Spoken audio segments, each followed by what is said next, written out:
രക്ഷകനീശോ വരുന്നു, നിന്റെ രോഗശയ്യക്കരികെ ജീവന്റെ നാഥൻ വരുന്നു. വിശ്വാസത്തോടെ നീ ഉണരൂ, പ്രത്യാശയുള്ളിൽ നീ നിറയ്ക്കൂ. നമ്മെ രക്ഷിക്കാൻ കഴിയുന്നോനല്ലോ രക്ഷകനീശോനാഥൻ. ഹല്ലേലൂയ. ക്രൂശിതനായ ഈശോയുടെ മുറിവേറ്റ കരങ്ങൾ നമ്മുടെ കുടുംബങ്ങളെ പൊതിയുകയാണ്. അപ്പസ്തോലപ്രവൃത്തികൾ 16:31. കർത്താവായ യേശുവിൽ വിശ്വസിക്കുക, നീയും നിന്റെ കുടുംബവും രക്ഷ പ്രാപിക്കും. പ്രിയപ്പെട്ട ദൈവത്തിന്റെ മക്കളെ, ഇന്നീ കാലഘട്ടത്തിൽ ഏറ്റവും ആക്രമിക്കപ്പെടുന്നത് കുടുംബമാണ്. അതിൽ ഏറ്റവും പരമോന്നതമായി കടന്നു വരുന്ന മേഖല കുടുംബത്തിലുള്ള ഐക്യത്തിന്റെ മേലാണ്. മാതാപിതാക്കൾ തമ്മിലും, മാതാപിതാക്കൾ മക്കൾ തമ്മിലും, പിതാവ് മക്കൾ തമ്മിലും, മാതാപിതാക്കൾ കുഞ്ഞുങ്ങൾ തമ്മിലുമുള്ള വലിയ ശക്തമായ അനൈക്യം സൃഷ്ടിച്ചുകൊണ്ട് സാത്താൻ നമ്മുടെ കുടുംബങ്ങളെ ആക്രമിക്കുമ്പോൾ എവിടെയാണ് നമ്മൾ ശ്രദ്ധിക്കേണ്ടത്? എവിടെയാണ് നമ്മൾക്ക് മാറ്റം വരുത്തേണ്ടത്? സഭയുടെ അനുഗ്രഹമാകുന്ന ഗാർഹിക സഭയായ കുടുംബം വിശുദ്ധ യൗസേപ്പ് പിതാവിന്റെ മാധ്യസ്ഥതയോടുകൂടി എങ്ങനെയാണ് ഈ അനൈക്യത്തെ നമുക്ക് നേരിടാൻ പറ്റുക? സാത്താൻ വിതച്ച സകല അക്രമങ്ങളെയും ആയുധങ്ങളെയും എങ്ങനെയാണ് തകർക്കുവാൻ പറ്റുക? ഒരു കുടുംബത്തിലെ അനൈക്യം അതേതെല്ലാം മേഖലകളിൽ വിരിഞ്ഞു നിൽക്കുന്നു? എങ്ങനെയാണ് അവ തകർക്കപ്പെടുക? ദൈവത്തിന്റെ പരിശുദ്ധാത്മാവ് വലിയ വിചിന്തനങ്ങളോടെ, വലിയ അനുഗ്രഹത്തോടെ നമ്മളെ നടത്തുവാൻ തയ്യാറാണ്. നമുക്കൊന്നിയേർന്ന് ദൈവത്തിന്റെ ആത്മാവോട് ചേർത്ത് വെക്കാം. ദൈവത്തിന്റെ ആത്മാവ് നമ്മുടെ കുടുംബത്തെ തൊടട്ടെ. കുടുംബ ബന്ധങ്ങളിലെ വിള്ളലുകളിൽ ദുഃഖത്താൽ നീറിപ്പുകയുന്ന ഒരു ജീവിതമാണോ നിങ്ങൾക്കുള്ളത്? പരസ്പരമുള്ള സ്നേഹം നഷ്ടപ്പെട്ട് നിങ്ങൾ ഓരോരോ കോണുകളിലേക്ക് മാറിയിരിക്കുന്നുവോ? പരസ്പരം സംസാരിക്കുവാൻ പോലുമാവാതെ നിശബ്ദമായ ഭവനമായി നിങ്ങളുടെ കുടുംബം മാറ്റപ്പെട്ടുവോ? കലഹം നിറയുന്ന ജീവിതത്താൽ നീ കുടുംബത്തിൽ വിഷമിക്കുന്നുവോ? കുറ്റപ്പെടുത്തലുകളും ഒറ്റപ്പെടലും നിന്നെ തകർക്കുന്നുവോ? ഇതാ, സ്നേഹത്തിൻ്റെ ചൈതന്യമായി ഈശോ നിന്റെ കുടുംബത്തിലേക്ക് അണയുന്നു. സ്വർഗത്തിൻ്റെ സമാധാനം നിന്റെ കുടുംബത്തെ തഴുകുന്നു. ക്രൂശിതന്റെ കരം നിന്നെ സുഖമാക്കുന്നു. കണ്ണുനീർ തുടയ്ക്കുന്ന ദൈവം നിന്നെ സുഖമാക്കുന്നു. ഇനി നീ നിരാശപ്പെട്ടു കരയരുത്. ദൈവം ഇടപെട്ടാൽ പരിപൂർണ സൗഖ്യം നിനക്ക് അവകാശമായി ലഭിക്കും. അന്ധകാരം നീങ്ങി നീ ക്രിസ്തുവിൻ്റെ സ്നേഹത്താൽ പ്രകാശത്തിൽ വ്യാപരിക്കുന്നു. പുത്തൻ ചൈതന്യം നിനക്കായി ദൈവം നൽകുന്നു.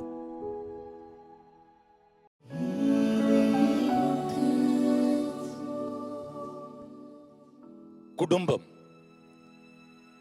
ലോകത്തിന്റെ അടിസ്ഥാന ഘടകമാണ്. ഈ ലോകത്തിന്റെ അനുഗ്രഹങ്ങളെല്ലാം ഒരു കുടുംബത്തിലൂടെ വേണം കടന്നു വരണമെന്ന് ദൈവം ആഗ്രഹിക്കുന്നു. അബ്രഹാമിന്റെയും ഇസഹാക്കിന്റെയും യാക്കോബിന്റെയും ദൈവം ഈ വിളി കേൾക്കുവാൻ ദൈവം കൊതിക്കുന്നു. ഈശോ ജനിക്കുന്നത് ഒരു കുടുംബത്തിലാണ്. യൗസേപ്പ് പിതാവിന്റെയും പരിശുദ്ധ കന്യാമറിയത്തിന്റെയും മകനായി കടന്നു വരുമ്പോൾ ആ കുടുംബത്തിലാണ് തൻ്റെ ജീവിതം മുഴുവൻ വിട്ടുകൊടുക്കുന്നത്. അതോടൊപ്പം ആ കുടുംബത്തിലൂടെ കടന്നു വന്ന ഈശോ തൻ്റെ 30 വയസ്സുവരെ കുടുംബത്തിന് വേണ്ടി സമയം ചെലവഴിക്കുകയും പിന്നീടാണ് പരസ്യ ജീവിതം തുടങ്ങുവാൻ അത് കാരണമാവുകയും ചെയ്തത്. ദൈവത്തിൻ്റെ പ്രിയപ്പെട്ട ജനമേ, ദൈവം എന്നത് ത്രിത്വമാണ്. പിതാവ്, പുത്രൻ, പരിശുദ്ധാത്മാവ്. ഈ ദൈവം മനുഷ്യനെ സൃഷ്ടിക്കുന്നതും ഒരു ത്രിത്വിക ഭാവത്തിലാണ്. ഒരു മനുഷ്യന് അവനൊരു ശരീരം, അവനൊരു മനസ്സ്, അവനൊരാത്മാവിനെ ദൈവം നൽകിയിരിക്കുന്നു. അതുപോലെ ദൈവം ലോകത്തിന്റെ സൃഷ്ടിയിലൂടെ കടന്നു പോകുമ്പോഴും ലോകത്തെ ആകാശം, ഭൂമി, പാതാളം, അണ്ടർനീത്ത്, അങ്ങനെ 3 തലമായിട്ടാണ് ദൈവം അതിനെയും സൃഷ്ടിച്ചത്. ദൈവത്തിന്റെ പ്രിയപ്പെട്ട ജനമേ, ഇതുപോലെ സയൻസ് എടുത്താൽ ഒരു ആറ്റമിനെ ദൈവം സൃഷ്ടിച്ചതും ഇതുപോലെ തന്നെ. Neutron, proton, electron. ഇവിടെ ഒരു കുടുംബത്തിലേക്ക് കടന്നു വരുമ്പോൾ ഈ ത്രിത്വിക ഭാവം ഇവിടെയും നിലനിൽക്കുന്നതായി നമ്മൾക്ക് കാണുവാൻ പറ്റും. ഒരു പിതാവും ഒരു മാതാവും തൻ്റെ കുഞ്ഞും ചേരുന്ന ഒരു ത്രിത്വിക ഭാവത്തിലാണ് കുടുംബം കടന്നു പോവുക. ദൈവത്തിന്റെ പ്രിയപ്പെട്ട ജനമേ, ഇവിടെയെല്ലാം നമ്മൾക്ക് കാണുവാൻ പറ്റും ഒരു ത്രിത്വിക ഭാവമാണ് അനുഗ്രഹത്തിന്റെ അടിസ്ഥാനം. അനുഗ്രഹം എന്നത് സയൻസ് ആണെങ്കിലും ഭൂമിയാണെങ്കിലും ലോകത്തിന്റെ ഏത് കോർണറിലാണെങ്കിലും ഓർക്കുക, അതിനൊരു ത്രിത്വിക ഭാവം ഉണ്ടാകണം. എന്ന് വെച്ചാൽ ഒരു കുടുംബം അതിന്റെ 3 സ്വഭാവങ്ങളിൽ ചേർത്ത് വെച്ചിട്ടാണ് ദൈവം അനുഗ്രഹിക്കുക. ഒരു ഐക്യം കടന്നു വരുന്ന ഒരു കുടുംബത്തിലാണ് ദൈവത്തിന്റെ അനുഗ്രഹം കടന്നു വരിക സാധ്യതയുണ്ടാവുക. പക്ഷെ ഇന്ന് കാലഘട്ടത്തിന്റെ മാറ്റത്തിൽ വളരെ പുരോഗമനങ്ങൾ കടന്നു വന്നപ്പോൾ തിരക്കേറിയ ജീവിതത്തിന്റെ നടുവില് അപ്പൻ മക്കൾക്കെതിരെയും മക്കൾ അപ്പനെതിരെയും തന്റെ സംസാരത്തിന്റെ പ്രകടനങ്ങൾ കടന്നു വന്നുകൊണ്ടിരിക്കുന്നു. മാതാപിതാക്കൾ തമ്മിൽ ആശയ സംഘടനകളുടെ പ്രശ്നങ്ങളായി ഒരു കുടുംബത്തെ പലതരത്തിലുള്ള പ്രശ്നങ്ങൾ ബാധിക്കുന്നതായി കാണുവാൻ പറ്റും. ദൈവത്തിന്റെ പ്രിയപ്പെട്ട ജനമേ, അനൈക്യം കടന്നു വരിക പല സാഹചര്യങ്ങളിലൂടെയാണ്. കുഞ്ഞുങ്ങളുടെ വിദ്യാഭ്യാസം തൊട്ട്, ജനനം തൊട്ട്, അവരുടെ പേരിടുന്നത് തൊട്ട് ഇതുപോലുള്ള അനൈക്യങ്ങൾ കടന്നുപോയിക്കൊണ്ടേയിരിക്കുന്നു.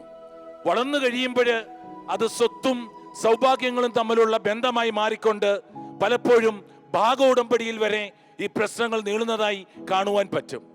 കഴിഞ്ഞ നാളിൽ ഒരു കുടുംബം പ്രാർത്ഥിക്കാനായി കടന്നു വന്നത് ഒരു പ്രത്യേക പ്രശ്നത്തിന് വേണ്ടിയാണ്. ഒരു പ്രത്യേക ഐക്യം അവരുടെ കുടുംബത്തിൽ വേണമെന്ന് കരുതി അവർ പ്രാർത്ഥിക്കാനിരുന്നു. ദൈവത്തിന്റെ പ്രിയപ്പെട്ട ജനമേ, ഇവിടെ ദൈവം വെളിപ്പെടുത്തിയ ഒരു സംഭവം ഇവരുടെ കുടുംബത്തിലുണ്ടായ അനൈക്യത്തിന്റെ ഒരു കാരണമാണ്. അത് മറ്റൊന്നുമായിരുന്നില്ല, കുറച്ച് സ്ഥലത്തിന്റെയും കുറച്ച് സ്വത്തിന്റെയും പേരിൽ സഹോദരങ്ങൾ തമ്മിലുണ്ടായ വ്യത്യസ്തമായ ഒരു ഐക്യ സംഘടന അവിടെ കുടുംബത്തിൽ രൂപപ്പെട്ടു. ദൈവത്തിന്റെ പ്രിയപ്പെട്ട ജനമേ, അതിനുശേഷം സഹോദരങ്ങൾ തമ്മിൽ അകൽച്ചകൾ കടന്നു വന്നു. സഹോദരങ്ങൾ കൂട്ടിമുട്ടുന്നില്ല. പക്ഷേ ഓർക്കുക, ഈ സഹോദരൻ ഒറ്റപ്പെട്ടു നിൽക്കുമ്പോഴും അവനും അവന്റെ കുടുംബവും വളരെയധികം സ്ട്രഗിളിലൂടെ കടന്നുപോയിക്കൊണ്ടിരിക്കുന്നു.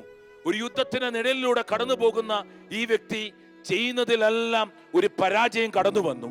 ഇവിടെ വെച്ച് ദൈവം അവനോട് ആവശ്യപ്പെട്ടത് എല്ലാം ക്ഷമിക്കാനും സഹിക്കാനും വിട്ടുകൊടുക്കുവാനുമാണ്. ദൈവത്തിന്റെ പ്രിയപ്പെട്ട ജനമേ, സാഹചര്യങ്ങളുടെ സമ്മർദ്ദത്തിൽ അല്ല, ദൈവത്തോടുള്ള ഇഷ്ടത്തിൽ അവൻ തന്റെ സ്നേഹത്താൽ സകലതും ദൈവത്തിന് വിട്ടുകൊടുക്കുകയും കുടുംബത്തിന് വേണ്ടി സകലതും ക്ഷമിക്കുകയും ചെയ്തു.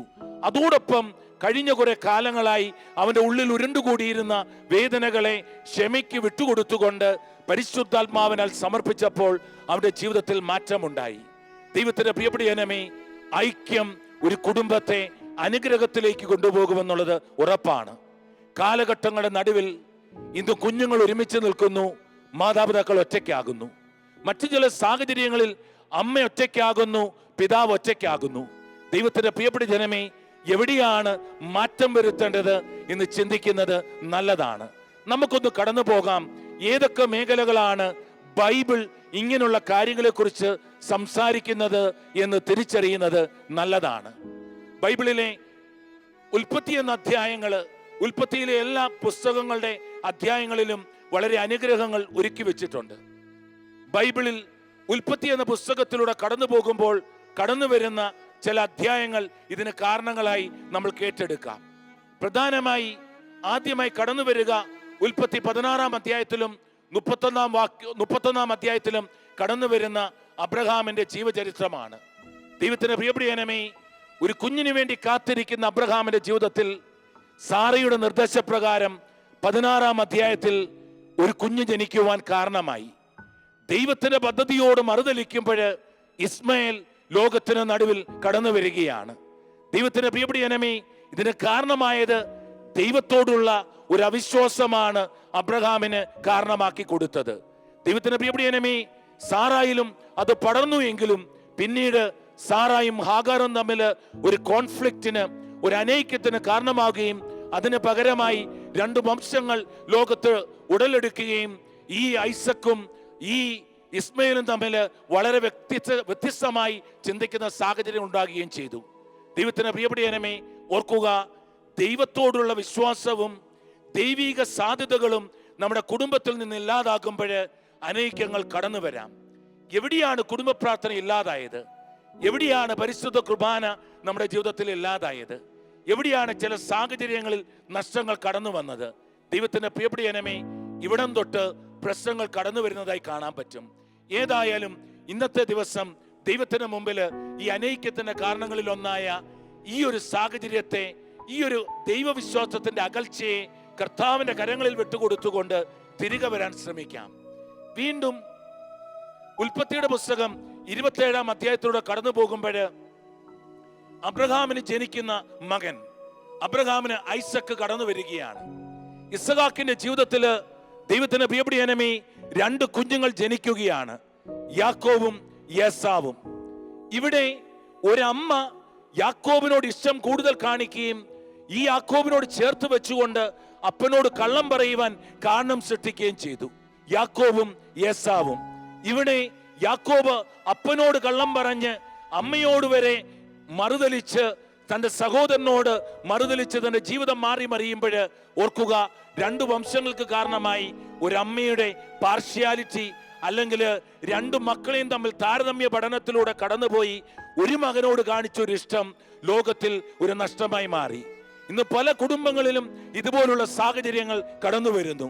ലോക ചരിത്രം എടുക്കുന്നത് പോലെ തന്നെ ഇതുപോലൊരു സാഹചര്യം നമ്മുടെ കുടുംബത്തിലും ഉണ്ടാകുമ്പോൾ ഓർക്കുക, നമ്മുടെ മക്കൾ തമ്മിൽ ഒരു പ്രശ്നത്തിലൂടെ കടന്നു പോകുവാൻ കാരണം സൃഷ്ടിക്കുന്നതായി ബൈബിൾ വ്യക്തമാക്കുന്നുണ്ട്. ദൈവത്തിന്റെ പ്രിയപ്പെട്ട ജനമേ, മൂന്നാമതായി ബൈബിളിൽ തന്നെ ഉൽപ്പത്തി 37-ാം അധ്യായം, ഇവിടെ യാക്കോബിന് 12 മക്കളുണ്ടായി. 12 മക്കളിൽ 11-ാമനായിരുന്ന ജോസഫിനോട് യാക്കോബിനൊരു ഇഷ്ടം കൂടി. 37-ാം അധ്യായം 3-ാം വാക്യത്തിൽ വളരെ വ്യക്തമായി പറയുന്നു, നീളമുള്ളൊരു കുപ്പായം യാക്കോബ് ജോസഫിന് വേണ്ടി തയ്പ്പിച്ച് നീളമുള്ള കൈകളുമായി ജോസഫിന് നൽകിയതായി. ദൈവത്തിന്റെ പ്രിയപ്പെട്ട ജനമേ, ഈ കുപ്പായം തന്നെ ജോസഫിന് കൊടുക്കുമ്പോൾ സഹോദരങ്ങളുടെ നടുവില് അവനോട് അസൂയുണ്ടായി. ഈ വയലിലേക്കുള്ള യാത്രയിൽ ജോലിയുടെ നടുവില് ജോസഫിനെ മാത്രം അപ്പൻ മാറ്റിവെച്ചു. അതുകൊണ്ട് തന്നെ സഹോദരങ്ങൾ ജോസഫിനെതിരെ ശത്രുത ഉളവാകുന്ന രീതിയിൽ വളരെ വലിയ ശത്രുക്കളായി മാറി മറിഞ്ഞു. ദൈവത്തിന്റെ പ്രിയപ്പെട്ട ജനമേ, ഇവിടെ ഒരപ്പൻ ഒരു മകനോട് കാണിക്കുന്ന ഒരു പാർഷ്യാലിറ്റി ഇവിടെ വലിയൊരു പ്രശ്നത്തെ സൃഷ്ടിക്കുന്നതായി കാണുവാൻ പറ്റും. ദൈവത്തിന്റെ പ്രിയപ്പെട്ട പൈതലേ, എന്തുകൊണ്ടാണ് ഇങ്ങനെ ഒരു താരതമ്യ പഠനം മാതാപിതാക്കളുടെ നടുവിൽ നിന്ന് മക്കളിലേക്ക് കടന്നു വരിക? അതിന് കാരണമെന്ന് പറയുക, മാതാപിതാക്കൾ തമ്മിലുള്ള ഐക്യത്തിന്റെ ഒരു പ്രശ്നമാണ്. എവിടെയാണ് അനൈക്യം സൃഷ്ടിക്കപ്പെട്ടത്, അവിടെ വലിയ നഷ്ടമുണ്ടാകും. ദൈവത്തിന്റെ പ്രിയപ്പെട്ട പൈതലേ, ഈ ഒരു മേഖലയിൽ ഒരു തിരുത്തൽ ദൈവം ആഗ്രഹിക്കുന്നുണ്ട്. അനൈക്യം എവിടെയാണോ കുടുംബത്തിൽ കടന്നു വരിക, അവിടെ വലിയ നഷ്ടങ്ങൾ ഉണ്ടാകുന്നതായി കാണുവാൻ പറ്റും. കഴിഞ്ഞ നാളിൽ ഒരു വിദേശ രാജ്യത്ത് വെച്ച് ഒരു കുടുംബം മാതാപിതാക്കൾ പ്രാർത്ഥിക്കാനായിരുന്നു. മക്കൾക്ക് വേണ്ടി പ്രാർത്ഥിക്കാനിരുന്ന ഈ കുടുംബം ഒരു കാര്യം മനസ്സിലായി. ഈ കുടുംബത്തിൽ 3 കുഞ്ഞുങ്ങൾ, 2 ആൺകുട്ടികളും 1 പെൺകുട്ടിയും. അവർ പ്രാർത്ഥിക്കാൻ വന്നത് മകന്റെ പ്രത്യേകതരമായ മയക്കുമരുന്നിനുള്ള അടിമത്തത്തെ കുറിച്ച് സംസാരിക്കുവാനാണ്. ദൈവത്തിന്റെ പ്രിയപ്പെട്ട ജനമേ, പ്രാർത്ഥിക്കുന്ന സമയം ഒരു കാര്യം കൂടെ മനസ്സിലായി. അവരുടെ ഏക മകൾ ഡിപ്രഷനിലൂടെ കടന്നു പോകുന്ന ചില മരുന്നുകളിലൂടെ കടന്നു പോകുന്നു. ദൈവത്തിന്റെ പ്രിയപ്പെട്ട ജനമേ, ഒരു മകൻ ഇതുപോലുള്ള മദ്യവും മയക്കുമരുന്നും, മറ്റൊരു മകൾ ഡിപ്രഷനിലും. മാനസികമായ രോഗം അവളെ വേട്ടയാടി. ഈ സംഭവത്തോട് ചേർത്ത് വെച്ച് പ്രാർത്ഥന കടന്നു പോകുമ്പോൾ ഭാര്യയും ഭർത്താവും തമ്മിൽ പ്രാർത്ഥനയുടെ നടുവില് ഒരുപോലുള്ള ആർഗ്യുമെന്റുകൾ അവിടെ നടക്കുന്നതായി കാണുവാൻ പറ്റി. കാരണം മറ്റൊന്നുമായിരുന്നില്ല, ഭാര്യയും ഭർത്താവും തമ്മിലുള്ള ബന്ധം പരസ്പരം വിച്ഛേദിക്കപ്പെട്ടതുപോലെ. ഒരു കൂരിയുടെ താഴെ 2 പേരും ഒരുപോലെ ജീവിക്കുന്നുവെങ്കിലും സഹനങ്ങളും നഷ്ടങ്ങളുടെയും നടുവില് ഒറ്റയ്ക്കൊറ്റയ്ക്ക് പരസ്പരമായി യുദ്ധം ചെയ്യുന്ന സാഹചര്യം. ദൈവത്തിന്റെ പ്രിയപ്പെട്ട ജനമേ, ഇതുപോലുള്ള അനൈക്യങ്ങള് കുടുംബത്തിൽ നാശവും നഷ്ടവും വരുത്തി വെക്കുന്നതായി കാണുവാൻ പറ്റും. എവിടെയാണ് നമ്മൾക്ക് തുടങ്ങേണ്ടത്? എവിടെയാണ് നമ്മൾ കടന്നു പോകേണ്ടത്? ദൈവത്തിന്റെ പ്രിയപ്പെട്ട 1 പത്രോസ് 3-ാം അധ്യായം 8-9 വാക്യങ്ങൾ വളരെ പ്രധാനപ്പെട്ടതാണ്. നമ്മൾക്കേവർക്കും അനുകമ്പയോടും കരുണയോടും വിശ്വസ്തയോടും വിനയത്തോടും കൂടി ഒരുമിക്കാം എന്ന വചനം കടന്നു വരുന്നു. അതോടൊപ്പം തിന്മയ്ക്ക് പകരം തിന്മയോ നിന്ദനത്തിന് പകരം നിന്ദനമോ കൊടുക്കാതെ പരസ്പരം നമ്മൾക്ക് അനുഗ്രഹിക്കാമെന്ന് ബൈബിൾ പറയുന്നു. ദൈവത്തിന്റെ പ്രിയപ്പെട്ട അനുഗ്രഹം നേടുവാൻ ദൈവം വിളിച്ച മക്കളാണ് നമ്മളെന്ന് ശ്രദ്ധിക്കുന്നത് നല്ലതാണ്. നമ്മുടെ കുടുംബം അനുഗ്രഹമാകണമെങ്കിൽ അനൈക്യത്തിന്റെ സകല കാരണങ്ങളും നമ്മൾ വലിച്ചു പറിച്ചേ മതിയാവുകയുള്ളൂ. എവിടെയാണ് തുടങ്ങേണ്ടത്? ക്രൂശിതന്റെ നിഴലിന് കീഴിലാണ് നമ്മൾ കടന്നു വരേണ്ടത്.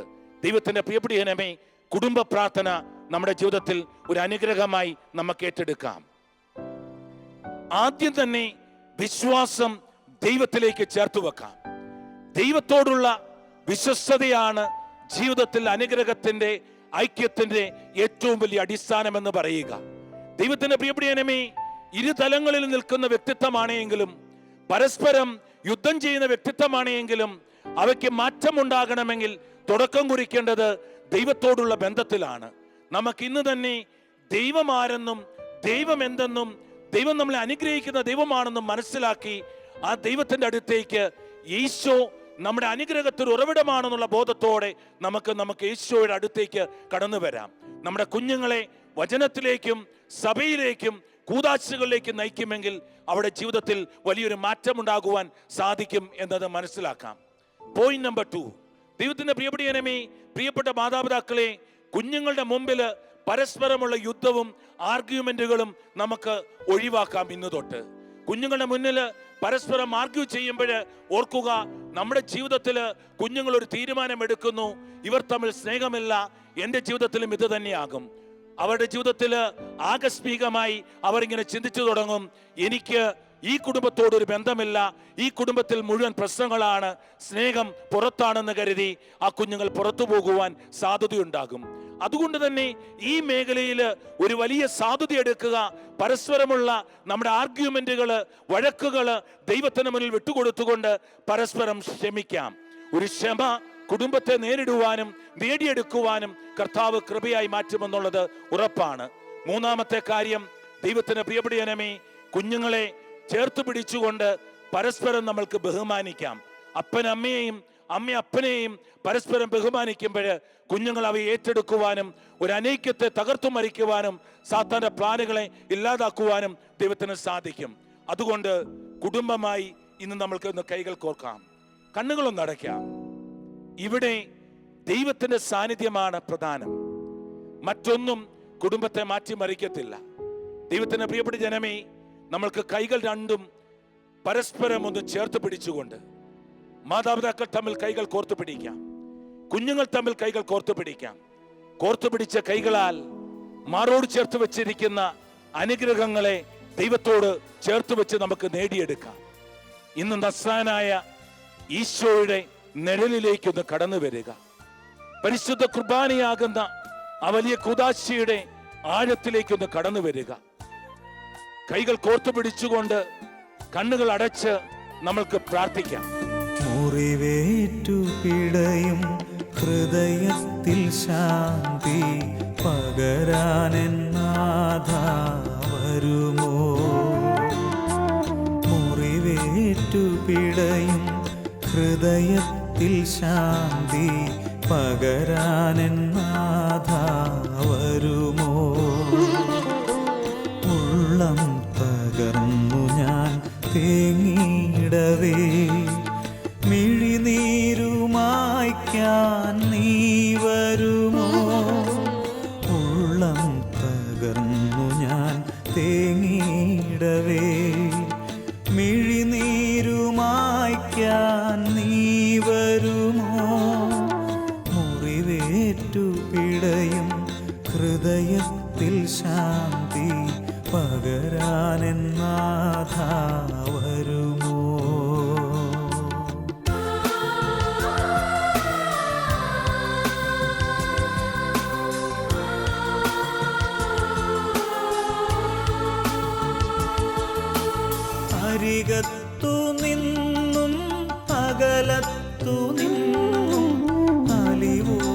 സ്നേഹം ചൊരിഞ്ഞവരാം അരികത്തു നിന്നും അകലത്തു നിന്നും അലിവോടെ സ്നേഹം ചൊരിഞ്ഞവരാം പ്രിയരെയെല്ലാം ഞാൻ ഓർക്കുന്നു നാഥ, പകരം ഞാൻ എന്തിന്നു നൽകും? പ്രിയരെയെല്ലാം ഞാൻ ഓർക്കുന്നു നാഥ, പകരം ഞാൻ എന്തിന്നു നൽകും? മുറിവേറ്റു പിടയും ഹൃദയത്തിൽ ശാന്തി പകരാനെൻ നാഥ വരുമോ? ഉള്ളം തകർന്നു ഞാൻ തേങ്ങിയിടവേ മിഴിനീരുമായ്ക്കാൻ നീ വരുമോ? മുറിവേറ്റു പിടയും ഹൃദയത്തിൽ ശാന്തി പകരാനെൻ നാഥ വരുമോ? പാപിയാമെന്നുള്ളിൽ വന്നു വാഴുനാഥ, പാവന പ്രകാശം തൂകിടുനാഥ. പാപിയാമെന്നുള്ളിൽ വന്നു വാഴുനാഥ, പാവന പ്രകാശം തൂകിടുനാഥ.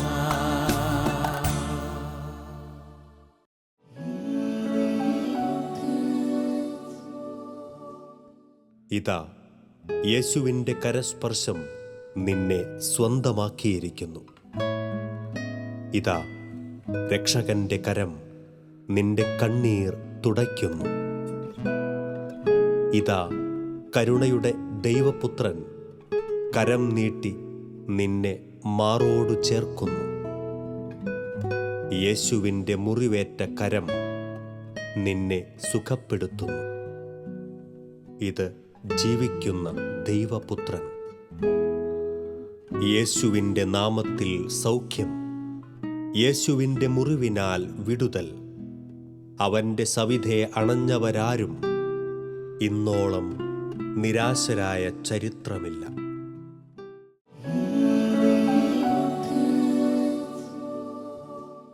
ദൈവത്തിൻ്റെ വചനം നമ്മളെ തൊട്ടുകഴിഞ്ഞു. പ്രിയപ്പെട്ട കുടുംബാംഗങ്ങളെ,